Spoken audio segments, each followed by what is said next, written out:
Praise the lord. యేసు నామమే జయము. మన రక్షకుడు మన విమోచకుడైన యేసుక్రీస్తు పరిశుద్ధమైన నామంలో అందరికీ వందనాలు.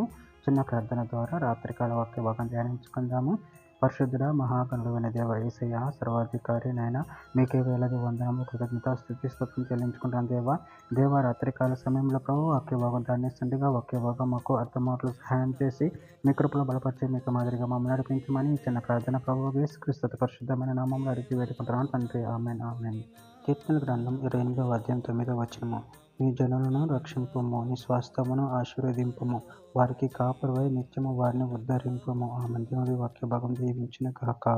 ప్రభు నందు ప్రియులారా, ఇక్కడ వాక్య భాగంలో గమనించినట్లయితే నీ జనులను రక్షింపుము, నీ స్వాస్థ్యమును ఆశీర్వదింపుము, వారికి కాపురవై నిత్యము వారిని ఉద్ధరింపుము. అదేవిధంగా వాక్య భాగాన్ని గమనించినట్లయితే యాకోబు రాసిన పత్రిక 4వ అధ్యాయం 10వ వచనంలో ప్రభు దృష్టికి మిమ్మల్ని మీరు తగ్గించుకునండి, అప్పుడు ఆయన మిమ్మల్ని హెచ్చించును. కీర్తన గ్రంథం 33వ అధ్యాయము 12వ వచనము. యెహోవా తమకు దేవుడు కాగల జనులు ధన్యులు, ఆయన తనకు స్వాస్థ్యముగా ఏర్పరచుకుని జనులు ధన్యులు. కీర్తన గ్రంథం 30వ అధ్యాయం 1వ వచనం. యెహోవా నా శత్రువులు నా విషయమై సంతోషింపనీయక నువ్వు నన్ను ఉద్ధరించి ఉన్నావు, అందుకై నేను నిన్ను కొనియాడుచున్నాను. కీర్తన గ్రంథం 29వ అధ్యాయం 11వ వచనం. యెహోవా తన ప్రజలకు బలం అనుగ్రహించును, యెహోవా తన ప్రజలకు సమాధానం కలగచేసి వారిని ఆశీర్వదించును.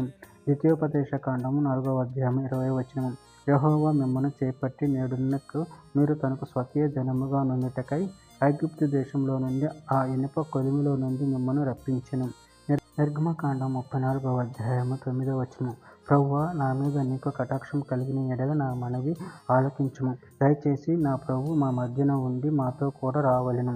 వీరు లోబడనల్లని ప్రజలు, మా దోషమును మా పాపమును క్షమించి మమ్మల్ని నీ స్వాస్థ్యముగా చేసుకొనమనెను. యెషయా గ్రంథం 40వ అధ్యాయం 11వ వచనము. గొర్రెల కాపరుడు ఆయన తన మందను మేపును, తన బాహువుతో గొర్రె పిల్లలను కూర్చి రొమ్మును ఆనించుకొని మోయును, పాలిచ్చు వాటిని ఆయన మెల్లగా నడిపించును.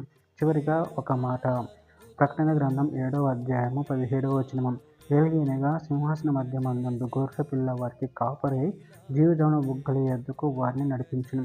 దేవుడే వారి కనుల నుండి ప్రతి బాష్ప బిందును తుడిచివేయును. ఆమె. దేవుడి వాక్య భాగం దీవించిన కాక. చిన్న ప్రార్థన చేసుకుందాము. పరిశుద్ధుడ ప్రేమగల దేవేసే, నాయన మీరు ఇచ్చిన వాక్యాలు నేను బట్టి కృతజ్ఞతలు చెల్లించుకుంటాను తండ్రి. ఆయన మీరే మమ్మల్ని రక్షించి దేవుడై ఉన్నాను తండ్రి.